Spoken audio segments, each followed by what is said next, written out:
The wind, a relentless sculptor of the high desert, carried the scent of sagebrush and distant rain.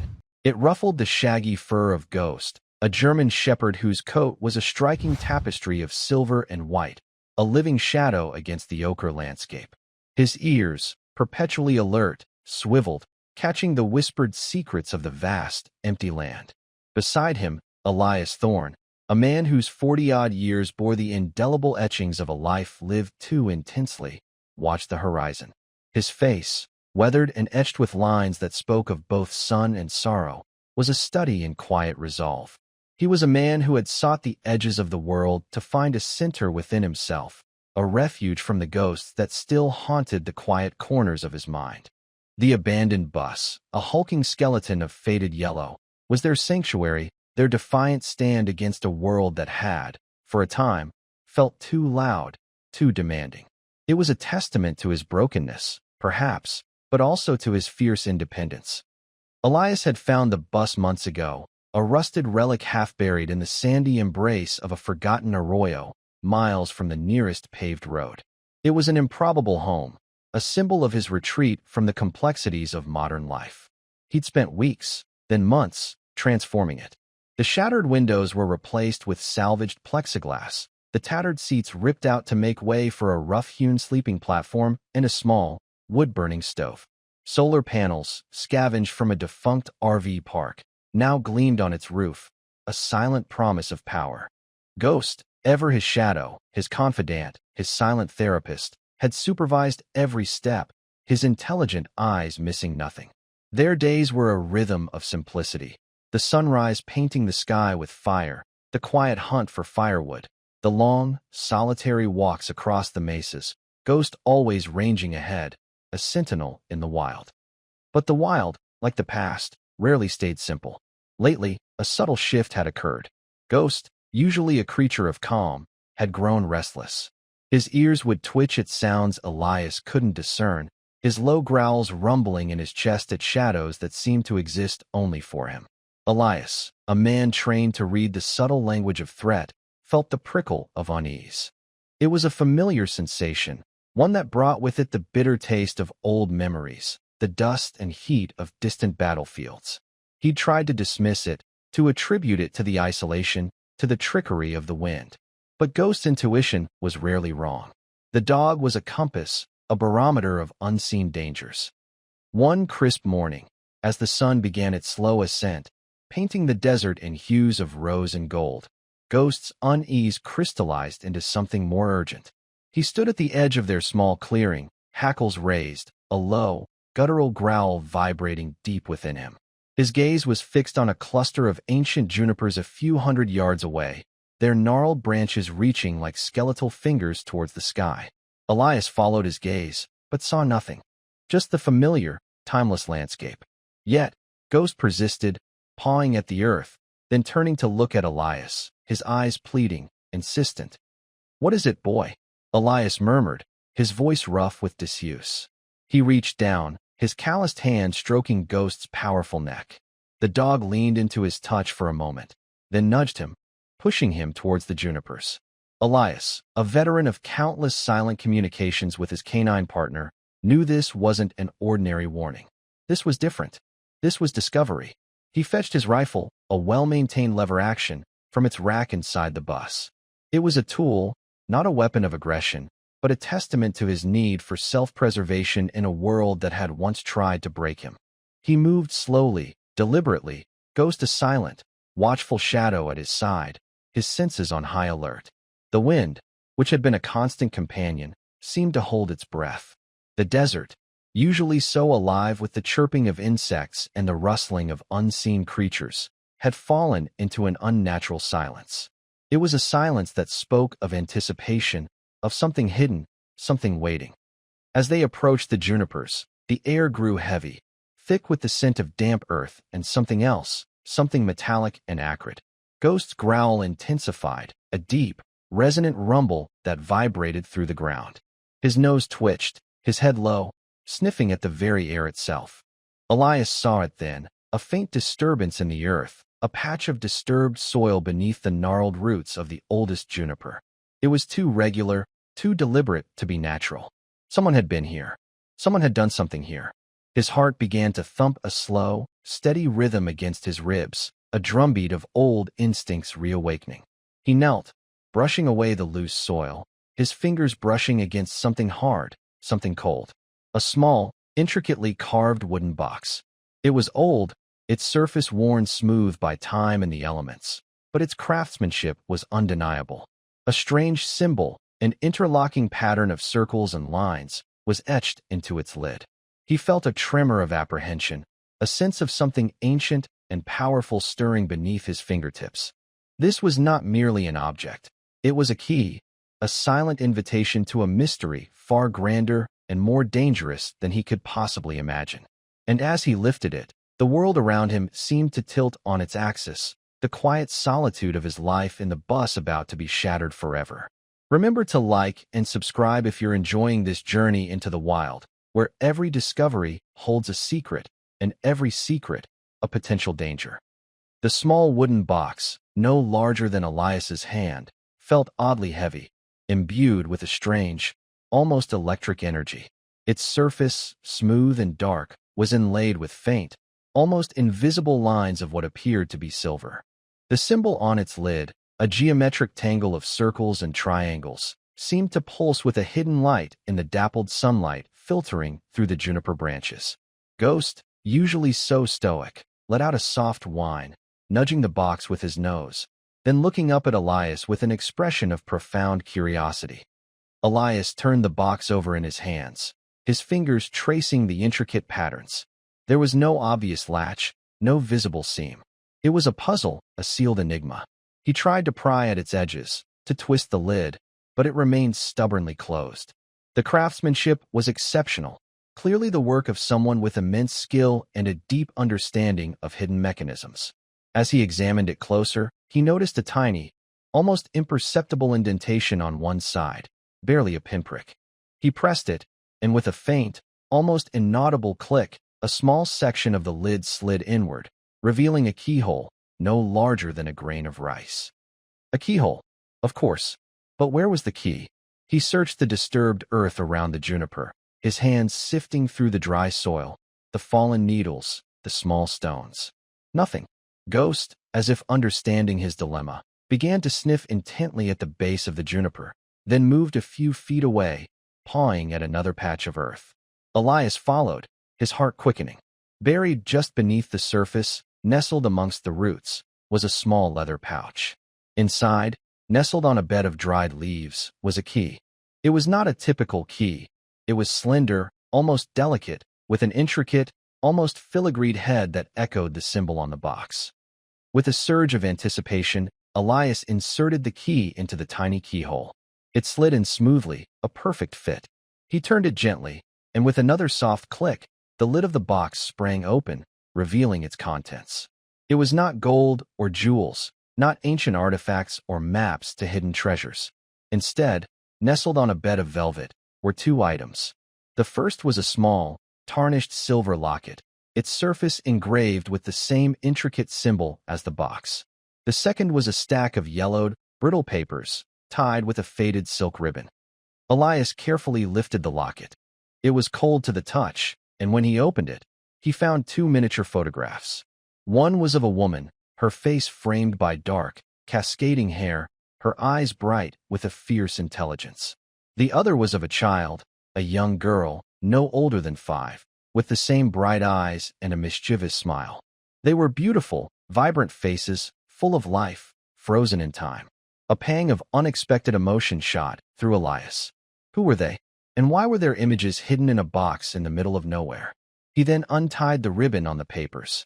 They were handwritten, the ink faded but still legible, in a precise, elegant script. The language was English, but it was archaic, formal, almost poetic. As he began to read, a chill, unconnected to the desert air, ran down his spine. The papers were not letters or diaries. They were a journal, a chronicle, written by someone named Elara Thorne. His own surname, a distant relative? The journal detailed a family history, interwoven with tales of a secret society, a lineage tasked with protecting something vital, something ancient, something that lay hidden beneath the very land Elias now called home. The entries spoke of an energy source, a heart of the earth, capable of immense power, both generative and destructive. It spoke of a prophecy, of a time when the balance would be threatened, and a chosen protector would rise to defend it. The journal writer, Elara, described herself as the last guardian, lamenting the loss of her family, hinting at a betrayal, a relentless pursuit by shadowy figures who sought to exploit this power. The last entry, dated over a century ago, was a desperate plea, a warning to whoever might find the box. The heart stirs. The darkness gathers. Protect it. Protect them. The bloodline remembers. Elias felt a profound sense of disorientation. His quiet life, his carefully constructed isolation, was crumbling around him. This wasn't just a discovery. It was an inheritance, a burden, a call to a destiny he never knew existed. Ghost, sensing the shift in his human, pressed close, his warm body a comforting presence against the sudden coldness that seemed to emanate from the ancient words. The silence of the desert no longer felt peaceful. It felt watchful, pregnant with unspoken secrets. The bus, once a sanctuary, now felt like the epicenter of a dormant storm.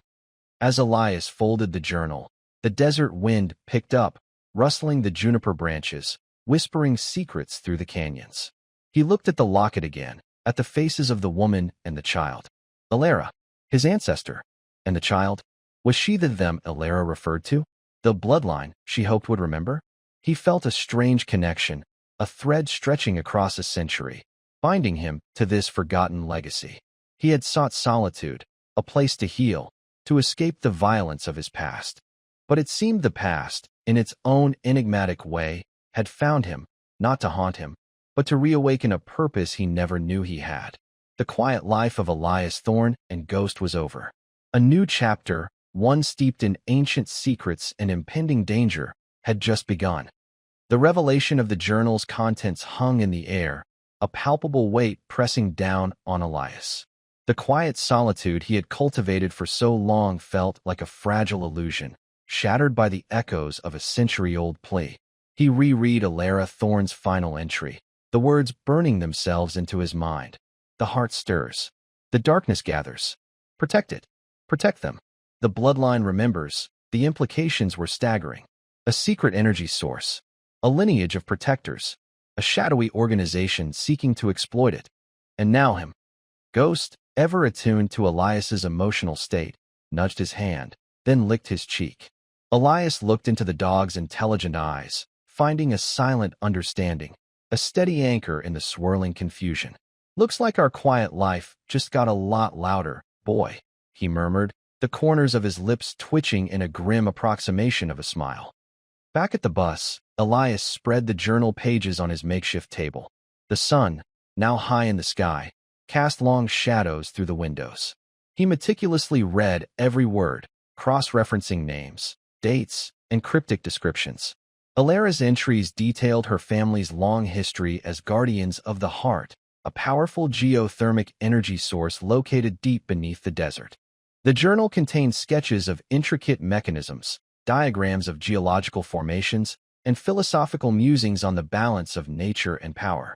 It spoke of a specific location, marked by a constellation of ancient petroglyphs, a place known only to the Thorne lineage. The darkness Elara referred to was an entity she called the Aether Corporation, a clandestine organization driven by insatiable greed and a ruthless pursuit of power.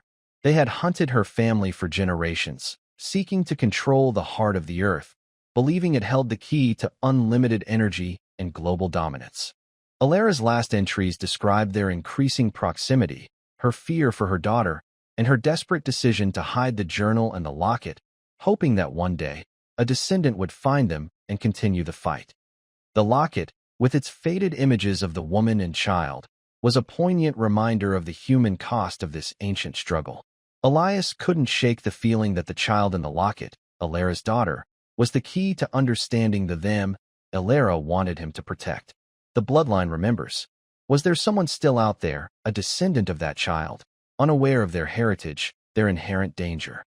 For the next few days, Elias's routine shifted. The long walks were no longer just for exercise.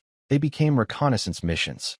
He studied the landscape with new eyes, searching for the petroglyphs Elara had described, the subtle markers of the heart's location. Ghost, his senses heightened, became an invaluable partner. He'd often stop, his ears swiveling, his nose twitching, leading Elias to ancient rock formations, to faint etchings hidden beneath centuries of dust. One afternoon, as the sun began its descent, painting the sky in fiery streaks, Ghost led him to a secluded canyon, its walls adorned with a breathtaking gallery of petroglyphs. They depicted hunters, animals, and intricate geometric symbols, but one stood out. A complex pattern of interlocking circles and lines, almost identical to the symbol on Elara's box and the locket.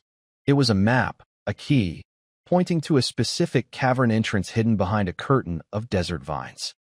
Elias felt a surge of adrenaline, a familiar thrill of discovery mingled with a growing sense of dread. He was standing on the precipice of something vast, something that dwarfed his own personal struggles. He pushed aside the vines, revealing a narrow, dark opening. The air that emanated from within was cool and damp, carrying a faint, earthy scent. He switched on his headlamp, the beam cutting through the darkness, illuminating a rough-hewn tunnel. He hesitated for a moment, the old soldier's caution warring with a newfound sense of purpose. This was not a battlefield he understood. This was ancient, mystical, dangerous in ways he couldn't yet comprehend. But Elara's plea echoed in his mind, and the faces in the locket spurred him on. He had found the bus to escape, to heal. Perhaps he had found it to find this. "Let's go, boy," he whispered to Ghost, who was already peering into the darkness, his tail giving a low, excited thump. Together, they stepped into the unknown, leaving the fading light of the desert behind. The tunnel sloped downwards, the air growing cooler, the silence broken only by the drip of water and the soft padding of Ghost's paws. The walls of the tunnel were smooth in places, carved by water over millennia, but in others, they bore the marks of human hands, ancient tools shaping the rock. After what felt like an eternity, the tunnel opened into a vast cavern. Elias's headlamp beam struggled to pierce the gloom, but as his eyes adjusted, he gasped. The cavern was enormous, its ceiling lost in shadow. In the center, a colossal crystal formation pulsed with a soft, ethereal light, casting a shimmering glow on the surrounding walls. It was unlike anything he had ever seen, a living, breathing entity of pure energy. This was the heart of the earth. As he moved closer, the air around the crystal grew warm, vibrating with an unseen power. He felt a strange resonance, a hum that seemed to echo deep within his bones. Ghost, instead of showing fear, sat down, his gaze fixed on the crystal, a look of profound reverence in his eyes. Elias realized then that this was not just a natural wonder. It was a sacred place, a source of immense power that needed to be protected. Suddenly, a faint sound reached his ears, a metallic clang from the tunnel entrance. He froze, every military instinct flaring to life. They weren't alone. Someone else had found the cavern. The darkness Elara had warned about, the Aether Corporation, had arrived. He extinguished his headlamp, plunging the cavern into near darkness, save for the soft glow of the crystal. He drew his rifle, the cold steel a familiar comfort in his hands.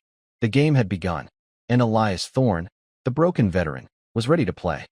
The metallic clang echoed through the cavern, a jarring intrusion into the ancient silence. Elias, a shadow among shadows, pressed himself against the rough cavern wall, his rifle held ready. Ghost, a silent, gray and white specter, moved to his side, a low, almost imperceptible growl rumbling deep in his chest. The ethereal glow of the crystal provided just enough light to delineate the cavern's vastness, but not enough to reveal the intruders. Footsteps, heavy and deliberate, echoed from the tunnel entrance, accompanied by the hushed murmur of voices. Elias strained his ears, catching snippets of conversation. Finally found it, centuries of searching. The voices were cold, devoid of emotion, their tone corporate and predatory. The Aether Corporation. They were here. Suddenly, beams of powerful flashlights cut through the gloom, sweeping across the cavern. Elias ducked lower, his heart pounding a furious rhythm against his ribs. He counted at least 4 figures, heavily armed, moving with a practiced, military precision. They wore dark, tactical gear, their faces obscured by balaclavas. These were professionals, not mere thugs. "Fan out," a harsh voice commanded. "Secure the perimeter. Locate the energy signature." Elias watched as they moved, their flashlights dancing over the crystal, illuminating its breathtaking beauty. He felt a surge of protective anger. They saw it not as a wonder, but as a resource to be exploited, a power to be controlled. He knew, with a chilling certainty, that they would stop at nothing to claim it. He needed a plan. He was outnumbered, outgunned, and deep underground. His years of combat experience kicked in, the old instincts resurfacing with startling clarity. He knew the cavern was his only advantage. Its darkness, its echoes, its hidden crevices, these were his allies. He had to use them. He moved silently, a ghost in the shadows, ghost following his every move with preternatural stealth. He circled around the intruders, using the vast rock formations as cover, trying to get a better vantage point, to assess their numbers and their intentions. He overheard more fragments of their conversation. They were setting up equipment, preparing to tap the crystal's energy. They spoke of a primary conduit and a stabilization matrix. Their technical jargon was chillingly efficient. As they began to unpack their gear, Elias noticed something else. One of the figures, a man who seemed to be the leader, carried a small, intricate device, its display glowing faintly. He was using it to scan the cavern, his eyes narrowed in concentration. Elias realized with a jolt that the device was designed to detect the crystal's energy and, more dangerously, to detect him. He had to move fast. He spotted a narrow crevice high up on the cavern wall, almost invisible in the gloom. It was a risky climb, but it offered a tactical advantage, a hidden perch from which he could observe and, if necessary, engage. He signaled to Ghost, who understood immediately. The dog, with a surprising agility, found a path up a less steep section, waiting for Elias above. The climb was arduous, his muscles screaming in protest, but the adrenaline coursed through him, sharpening his senses. He reached the crevice, pulling himself up, Ghost offering a steadying presence.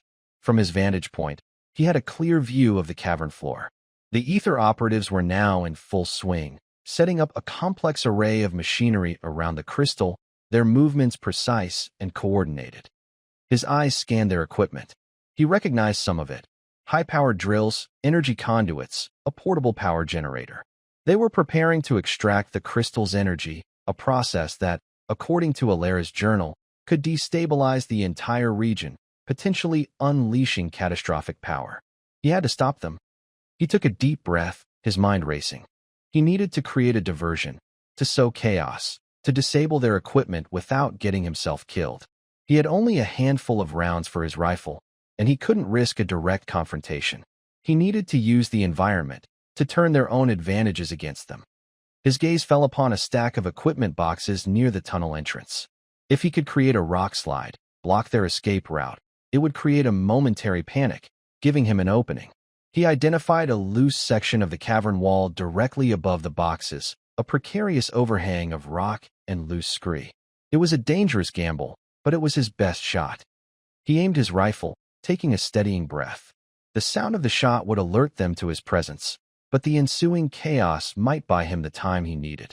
Ghost, sensing the impending action, tensed, his eyes fixed on the target. Crack! The shot echoed through the cavern, a deafening report that momentarily stunned the operatives. Elias immediately shifted his aim, firing several more rounds into the loose rock. With a groan and a terrifying rumble, a torrent of rocks and dust cascaded down, slamming into the equipment boxes, crushing them, blocking the tunnel entrance. A cacophony of shouts and curses erupted from below. The operatives scattered, their flashlights swinging wildly, trying to locate the source of the attack. "He's up there. Find him," the leader roared. Elias didn't wait. He began to move, scrambling along the narrow crevice, making his way to another vantage point. He knew he had bought himself only a few precious moments. They would be coming for him, and he would be ready. The broken veteran, who had sought peace in the desert, was now a warrior once more, fighting not for a flag or a country, but for an ancient secret, for the very heart of the earth. The cavern erupted into a maelstrom of shouted commands and flashing lights. The rockslide had effectively blocked the main tunnel, trapping the Aether operatives within the vast chamber. Elias, having created the diversion, moved with a fluid, almost primal grace along the high ledges, Ghost a silent, agile shadow at his heels. He knew he had gained precious time, but he also knew he had revealed his presence. The hunt was on. Spread out. Secure the exits. He can't escape, the leader's voice boomed, amplified by the cavern's acoustics. The operatives, now operating with a grim efficiency, fanned out, their powerful flashlights sweeping the walls, searching for any sign of Elias. Elias used the natural contours of the cavern, the stalactites and stalagmites, the deep fissures and dark alcoves, as cover. He was a master of evasion, a skill honed in the unforgiving landscapes of war. He moved not to confront directly, but to confuse, to disorient, to force them into disadvantageous positions. Ghost, with his superior night vision and keen sense of hearing, was his eyes and ears, often nudging him, guiding him away from an approaching operative or signaling the presence of an unseen threat. He needed to disable their equipment. The drills, the conduits, the power generator, these were the tools of their destruction. Without them, they couldn't tap the heart's energy. He spotted the generator, a bulky piece of machinery, positioned near the crystal, its low hum a constant thrum in the cavern. It was guarded by 2 operatives. He formulated a plan, a risky maneuver that relied on surprise and precision. He would use the cavern's echoes to his advantage, creating a diversion on one side while he approached from the other. He found a loose pile of small stones on his ledge. He launched them, one by one, towards a distant section of the cavern, letting them clatter and bounce, creating a series of distracting noises. The operatives, hearing the sounds, immediately shifted their attention, their flashlights converging on the false target. It was the opening Elias needed. He moved swiftly, descending from his perch, using a series of handholds and narrow ledges. Ghost went first, a blur of gray and white, silently dropping to the cavern floor. Elias followed, landing with a soft thud. They approached the generator, keeping low, using the shadows cast by the crystal's glow. The 2 guards, their backs to Elias, were still focused on the distant clattering, their weapons raised. Elias raised his rifle, taking aim at the generator's control panel. He couldn't destroy it completely, but he could disable it, incapacitate it enough to buy more time. Crack! The shot rang out, precise and true. Sparks flew from the generator's control panel, followed by a shower of smoke and the sudden, jarring silence as its hum died. The 2 guards spun around, startled, their eyes wide. "Take cover," one of them shouted, firing wildly into the shadows.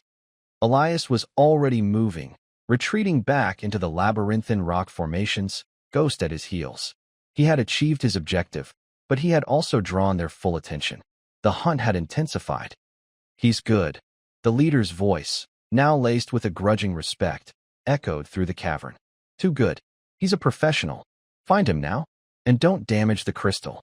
Elias heard the clatter of boots, the shouts of men coordinating their search. He knew they would be more cautious now, more methodical. He needed to find a more permanent solution, a way to neutralize them, or at least force them to retreat. As he moved deeper into the cavern, a thought struck him. Elara's journal had mentioned the heart of the earth wasn't just an energy source. It was also a living entity, sensitive to its environment. It had spoken of a resonance field, a subtle energy that could be manipulated. He remembered a cryptic diagram in the journal, a series of symbols that seemed to indicate a harmonic frequency. He found a hidden alcove, a natural depression in the rock, and settled in, Ghost pressing close, his body warm and reassuring. He pulled out the journal, flipping through the pages, searching for the diagram. He found it, a complex drawing of concentric circles and intersecting lines, with a series of musical notations. It was a frequency, a specific vibration that could either soothe or agitate the heart. He looked around the cavern. The Aether operatives were still searching, their flashlights casting long, dancing shadows. He needed a way to create that frequency, to generate that specific vibration. He looked at his rifle, then at the cavern walls, at the crystal itself. He remembered the old legends, the ancient peoples who used sound to communicate with the earth. He had no instruments, no specialized equipment, but he had his voice, and he had Ghost. He thought of the ancient stories, the indigenous cultures who believed in the power of song, of ritual. It seemed far-fetched, almost absurd, given the high-tech threat he faced. But Elara's journal spoke of ancient wisdom, of a connection to the earth that transcended modern science.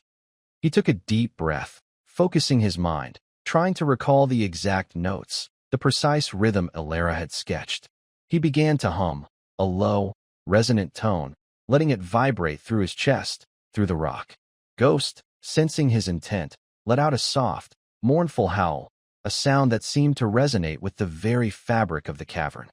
And then, something extraordinary happened. The crystal, which had been glowing with a steady light, began to pulse, its light intensifying, shifting in color, from a soft blue to a vibrant emerald green. A low hum, deeper and more powerful than Elias's own, began to emanate from the crystal, vibrating through the cavern, through the very ground beneath his feet. The Aether operatives, startled by the sudden shift in the crystal's energy, paused their search. They looked at each other, confused, then back at the pulsing crystal. The leader barked, "What's happening? What is that?" Elias continued to hum, ghost howls intertwining with his own, creating a symphony of ancient sounds. The crystal pulsed faster, its light growing brighter, the energy within the cavern becoming almost unbearable. He felt a surge of power, a connection to something vast and ancient. He was no longer just a man fighting for survival. He was a conduit, a protector, fulfilling a century-old prophecy. The heart of the earth was awakening, and it was responding to him. The energy radiating from the crystal intensified, bathing the cavern in a pulsating emerald light. The hum, once subtle, now vibrated through the very bedrock, a deep, resonant chord that seemed to penetrate Elias's bones.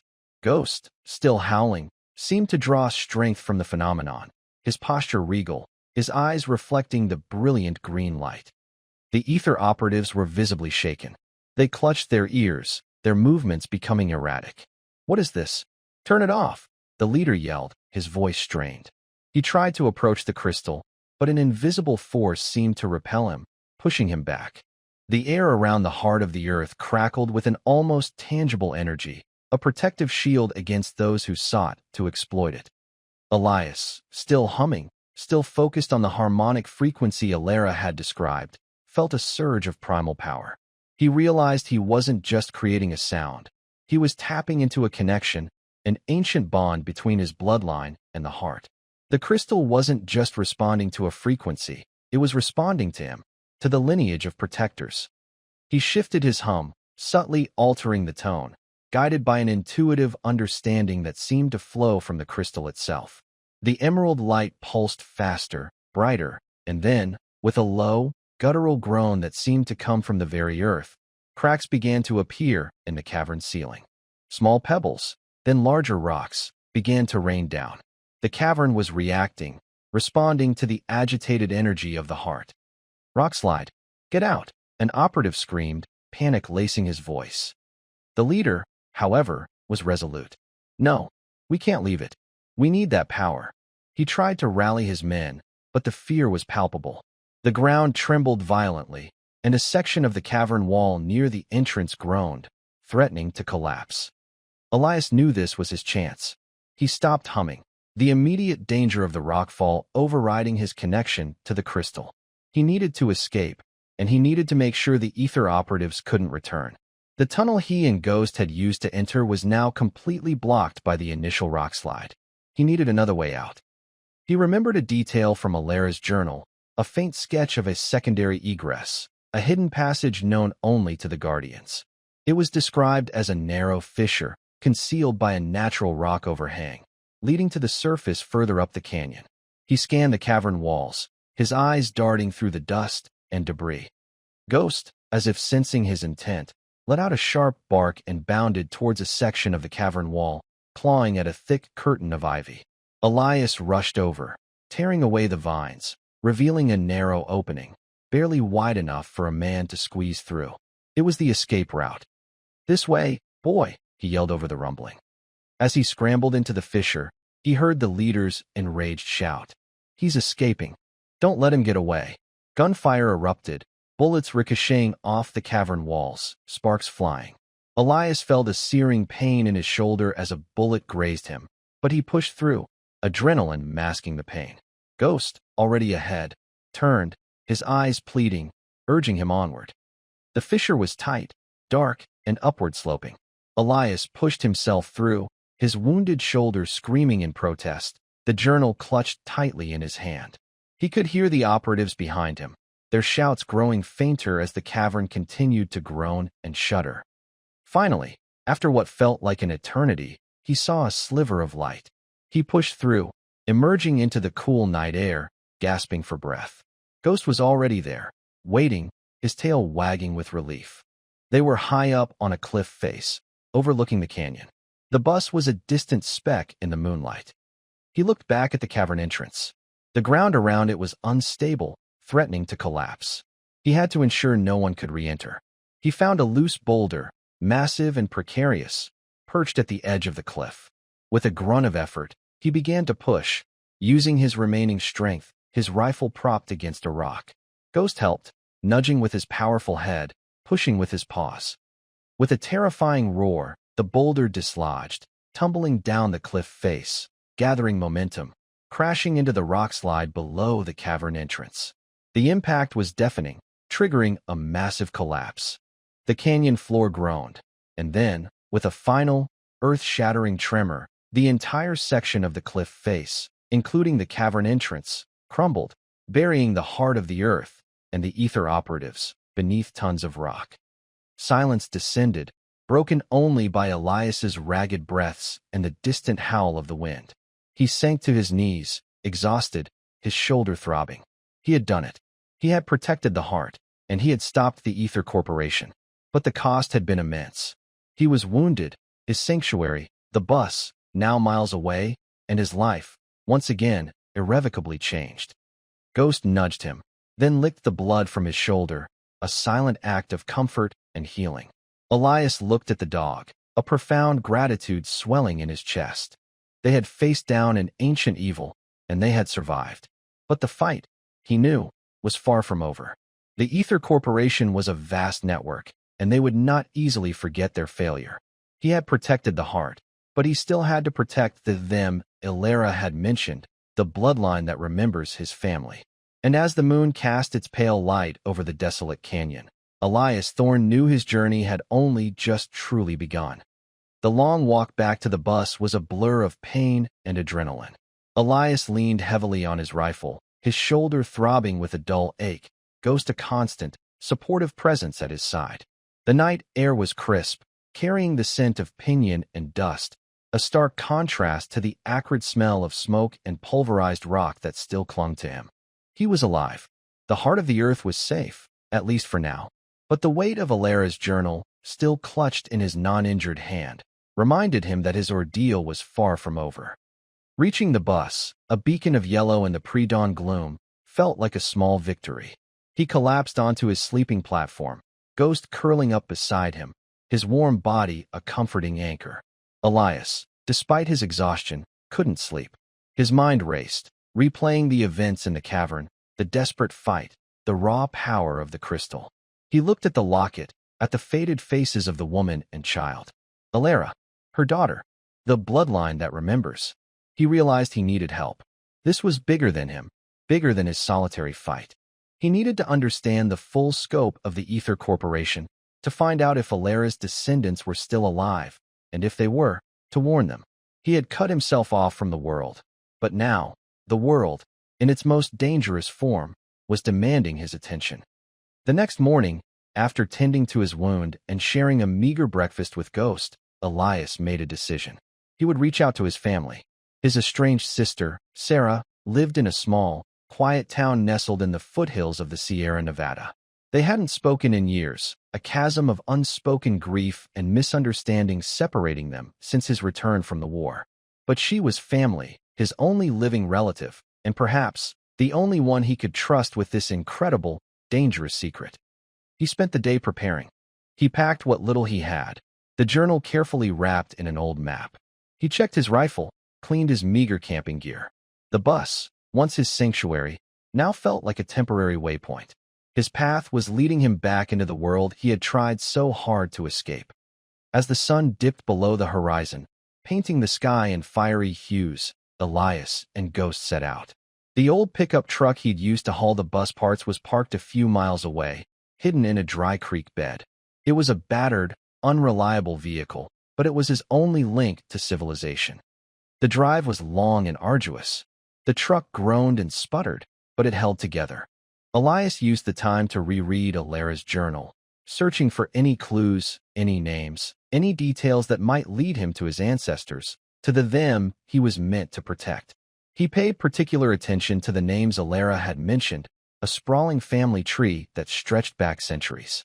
The Thorne name, he realized, was not just his. It was a legacy, a responsibility. Finally, after 2 days of relentless driving, he pulled into Sarah's small town. It was a picturesque place, all quaint storefronts and tree-lined streets, a stark contrast to the harsh beauty of the desert.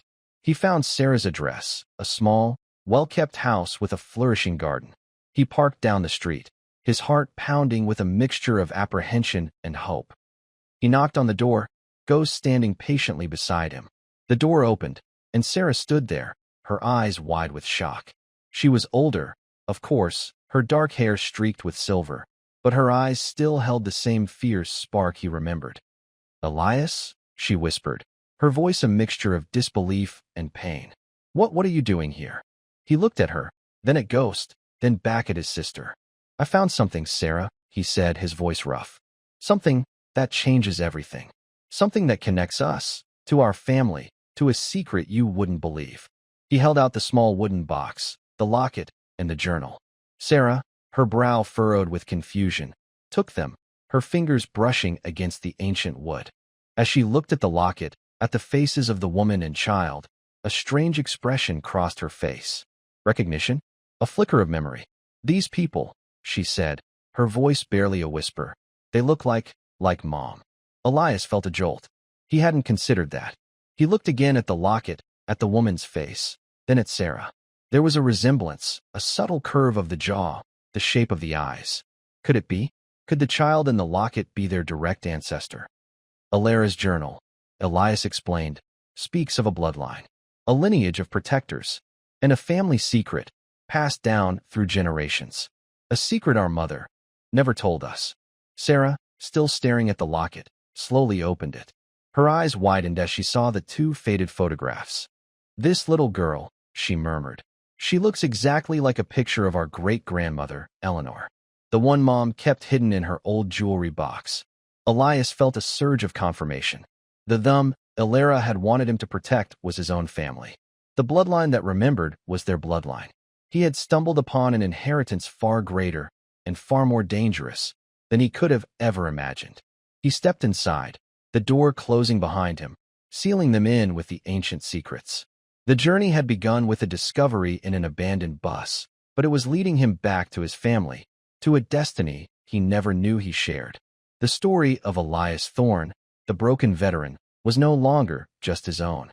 It was a family saga, a tale of ancient secrets, corporate greed, and the enduring power of blood. The revelation that the child in the locket was their great-grandmother, Eleanor, hung heavy in the air between Elias and Sarah. The small, familiar living room of Sarah's house suddenly felt charged with an electric energy, the weight of generations of secrets settling upon them.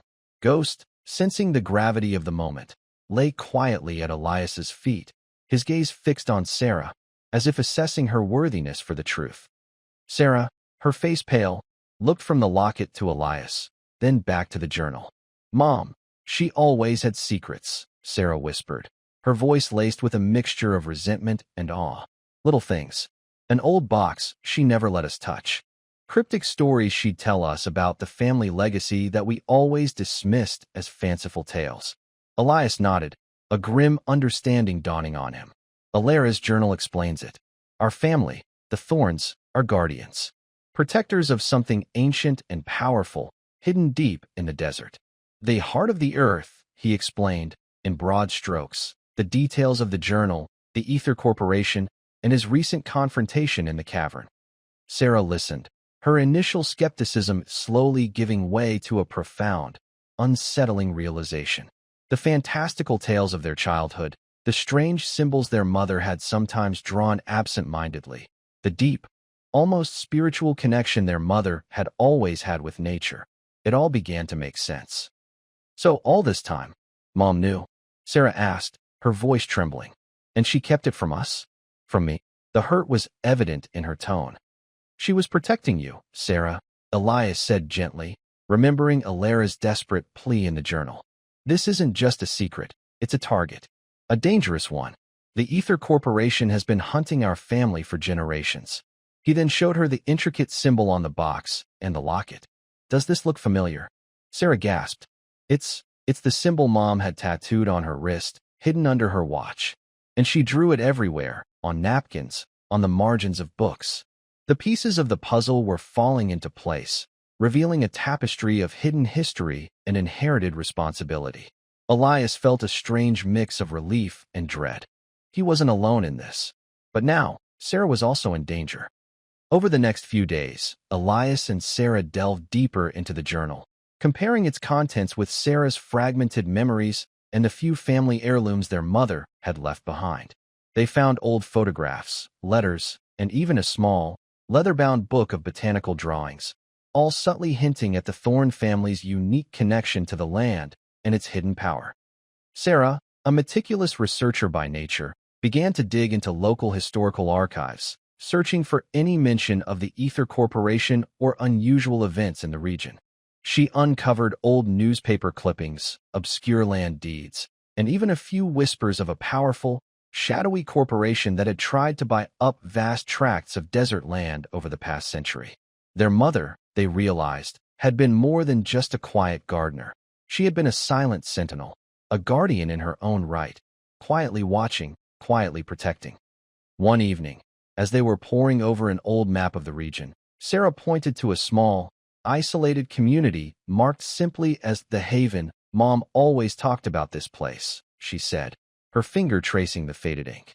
"She said it was a place of old roots and deep peace, where the true spirit of the land still breathed." She visited it often, especially after Dad died. Elias felt a jolt of recognition. The Haven. Elara's journal had mentioned a network of allies, small communities scattered throughout the region, bound by a shared reverence for the land and a quiet defiance against external threats. Could this be one of them? Could there be other Thornes, other guardians, still living there, still protecting the bloodline? "We need to go there," Elias said, his voice firm. "If there are others, they might know more.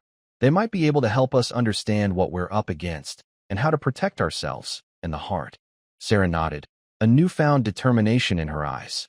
The initial shock had worn off, replaced by a fierce sense of purpose, a reawakening of a latent family strength.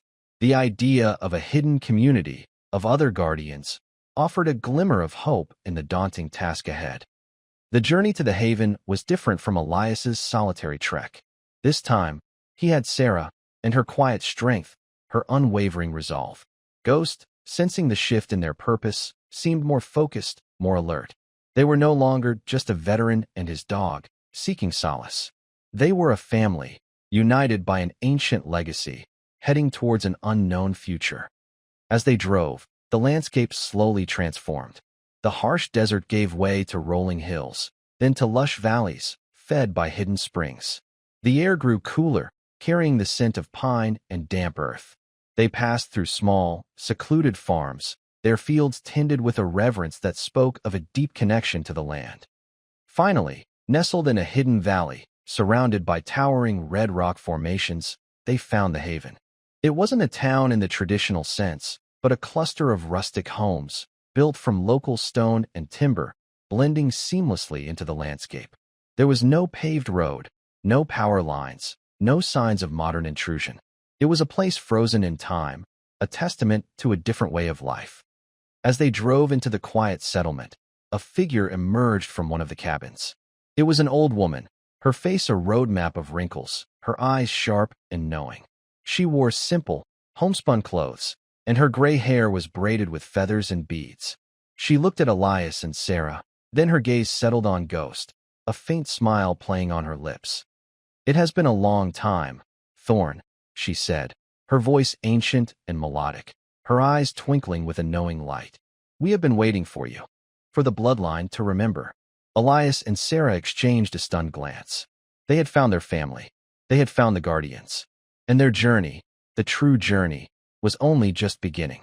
The abandoned bus, the hidden box, the ancient journal, they were all just the first steps on a path that would lead them to confront not just a corporate enemy, but the very nature of their own identity, their own inheritance, and the profound responsibility that came with being a Thorne. The old woman, whose name was Elara, a name that resonated with the journal's author, led Elias and Sarah into her home, a cozy cabin filled with the scent of herbs and wood smoke. Ghost, surprisingly, went ahead, nudging Elara's hand with his nose, a silent acknowledgement of kinship.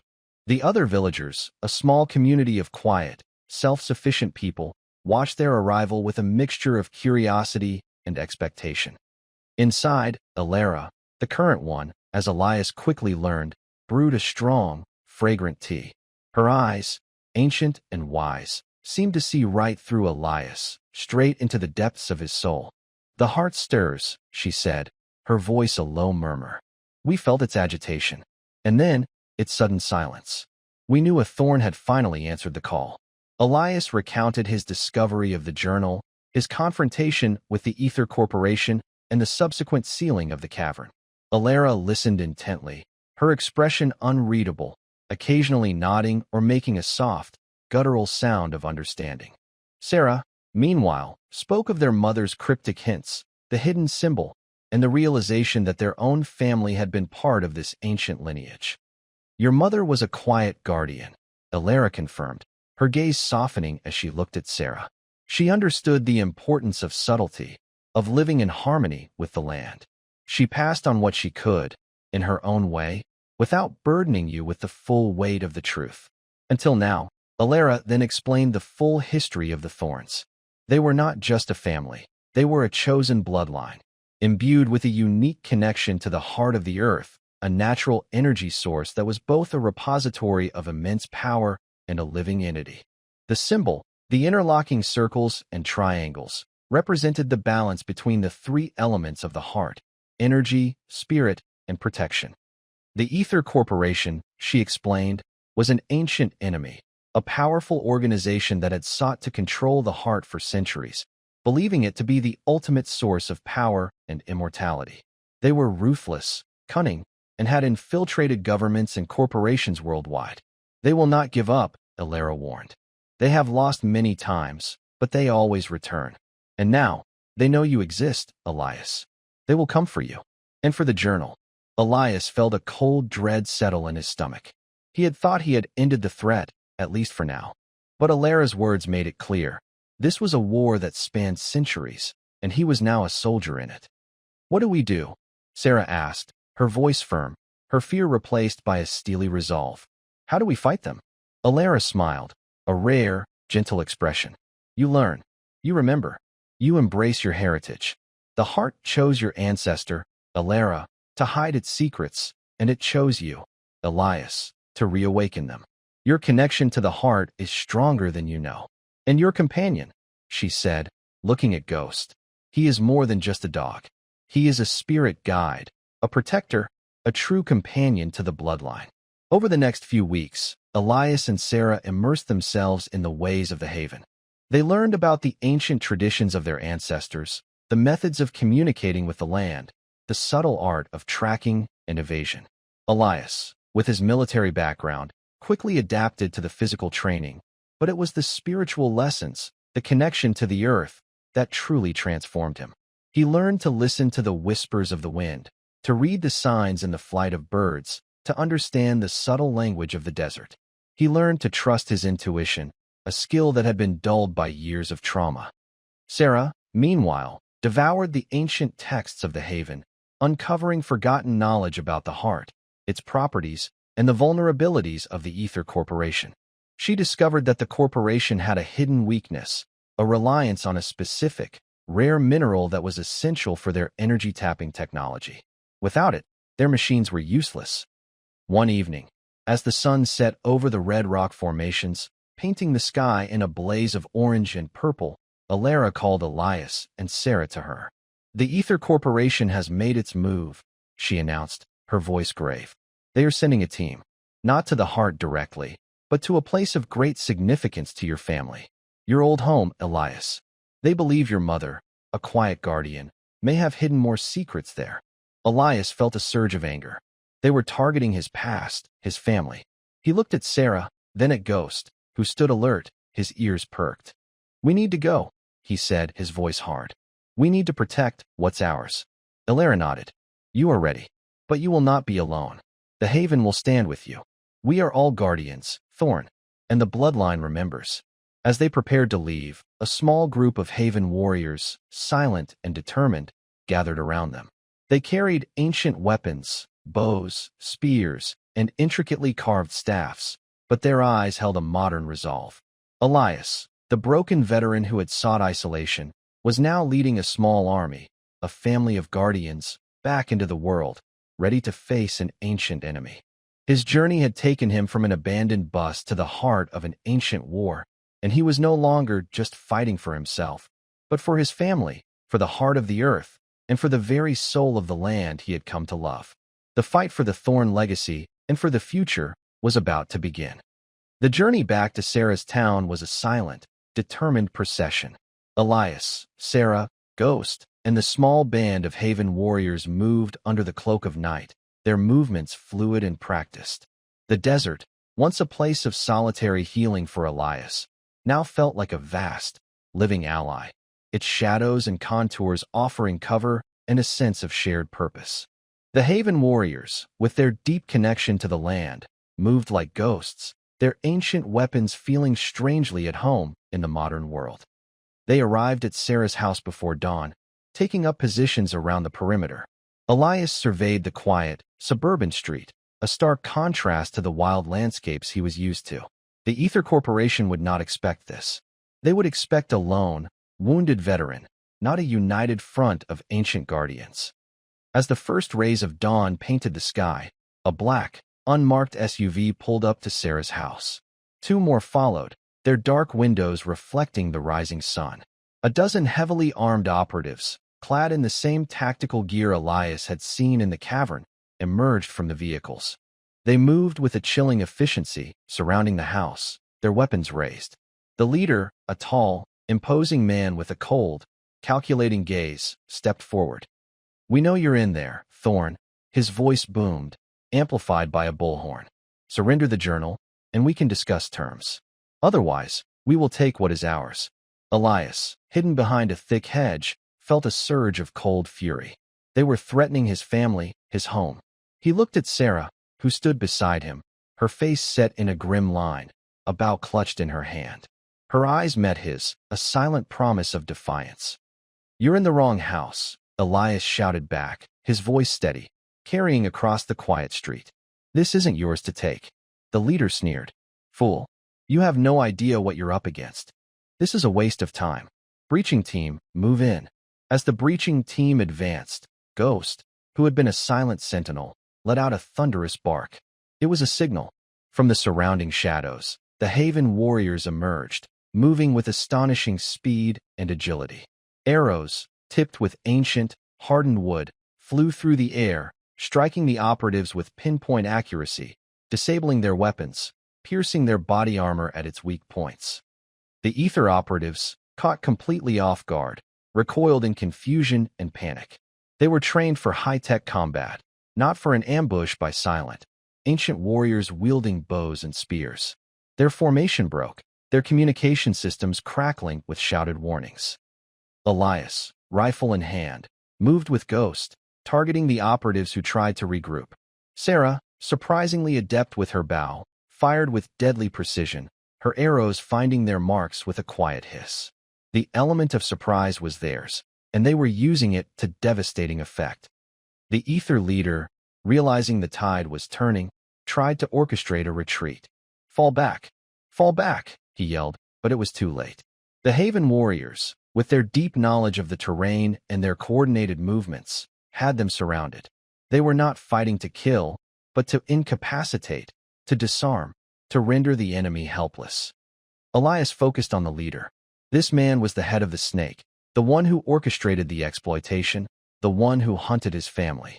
He moved swiftly, using the chaos as cover, Ghost a blur of gray and white, distracting the remaining operatives. He confronted the leader in Sarah's backyard, a small, manicured space that suddenly felt like a battlefield. The leader, a man hardened by years of corporate ruthlessness, drew a high-tech energy weapon. "You're a dead man, Thorne," he snarled, his eyes burning with a cold rage. Elias didn't respond with words. He moved, using his military training, his body a finely tuned instrument of evasion and attack. He dodged the energy blast, then closed the distance, his rifle held like a club. He struck the weapon, knocking it from the leader's hand, then brought the butt of his rifle down on the man's arm. A sickening crack echoed through the yard. The leader screamed, clutching his broken arm. Ghost, ever vigilant, moved in, pinning the man to the ground with a low growl, his teeth bared, but not striking. The rest of the Aether operatives were quickly subdued, disarmed, and bound by the Haven warriors. The battle was over. The quiet street, now littered with discarded weapons and unconscious bodies, slowly returned to its peaceful silence. Elias stood over the leader, his rifle still in his hand. "You lost," he said, his voice devoid of emotion. "The heart is protected, and my family is safe." The leader, his face contorted in pain and fury, glared up at him. "This isn't over, Thorne," he spat. "We have resources. We have power. You can't stop us forever." "Maybe not forever," Elias conceded, "but we can stop you today, and we will keep stopping you for as long as it takes. The bloodline remembers, and we are not alone." Elara, the elder from the Haven, approached, her eyes filled with a quiet pride. "The heart is strong," she said, her gaze sweeping over the defeated operatives. "And its protectors are stronger." As the Haven warriors began to discreetly remove the captured operatives, Elias looked at Sarah. She was bruised, her clothes torn, but her eyes shone with a fierce, unwavering light. They had fought together, side by side, and emerged victorious. The chasm between them had finally closed, replaced by a bond forged in fire and shared purpose. The abandoned bus, the hidden box, the ancient journal, they had led Elias back to his roots, to his family, and to a destiny he never knew he had. He was no longer just a broken veteran seeking peace. He was a guardian, a protector, a link in a chain that stretched back centuries.